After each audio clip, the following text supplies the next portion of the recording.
Well, abuse allegations have prompted the Biden administration to announce plans to stop using some migrant detention centers. The facilities are in Bristol County, Massachusetts, and Ocilla, Georgia. The allegations range from inhumane conditions to migrants subjected to medical procedures against their will. The administration faced strong criticism earlier this year for a sharp increase in unaccompanied children being housed at detention centers near the border. That number, though, has since significantly dropped. And News Nation correspondent Marky Martin joining me live tonight from Texas. Good evening, Marky. Yeah, good evening, Nicole. You know, so often we hear about migrant journeys through advocates or lawmakers. Rarely do we hear about those journeys from the migrants themselves. And here in Del Rio, we spent part of the day with almost 25 coming through from Central and South America.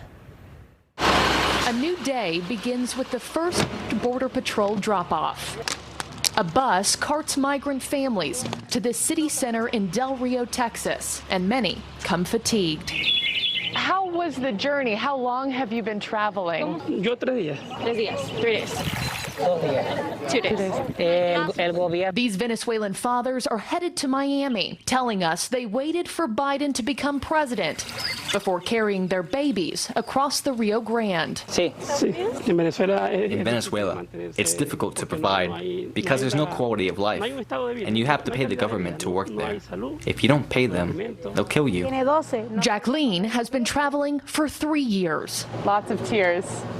Leaving her husband and children behind in Cuba, scaling mountain ranges in Colombia to make it to the United States. And you lost your nails. This one I lost completely. That's from climbing. But she says crossing the U.S.-Mexico border was easy. I crossed the river and it wasn't so hard because the water wasn't deep. And when we arrived, there were officials, so we just turned ourselves in. The Valverde Border Humanitarian Coalition welcomes the migrants, providing them a place to call loved ones and secure bus and plane tickets to continue on their journey. And they'll sell out very quickly. 81-year-old Gail Ferris came from North Carolina to help meet the need in Del Rio. Read the gospel.